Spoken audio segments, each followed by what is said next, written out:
ఒకటే అడుగుతా ఉన్నా, చంద్రబాబు నాయుడు గారు తాత్కాలికంగా రాజకీయ ప్రయోజనం ఏదైనా పొంది ఉండవచ్చు అన్నది ఎంతో కాలం తొక్కిపెట్టలేరు. నిజాలు బయటకు వస్తాయి, బయటకు రావాల్సిందా. నిజంగా ఇప్పుడు బయటకు వచ్చినాయి కూడా.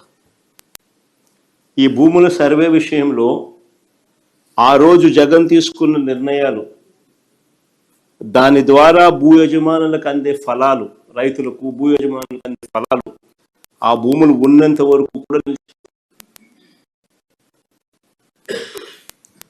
నేను చంద్రబాబు నాయుడు గారిని సూటిగా అడుగుతా ఉన్నా, సూటిగా ప్రశ్నిస్తా ఉన్నా.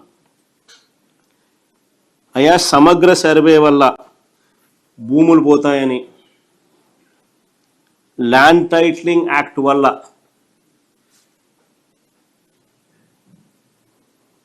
ప్రజల ఆస్తులు కబ్జాకు గురవుతాయని ఒక ప్రచారం చేసి ఒక డ్రామా చేసిన ఈ చంద్రబాబు ఇప్పుడు కేంద్ర ప్రభుత్వంలో భాగస్వామిగా ఉన్న ఈ చంద్రబాబు ఇప్పుడు పూర్తిగా యూటర్న్ ఎందుకు తీసుకున్నాడయ్యా అని అడుగుతా ఉన్నా.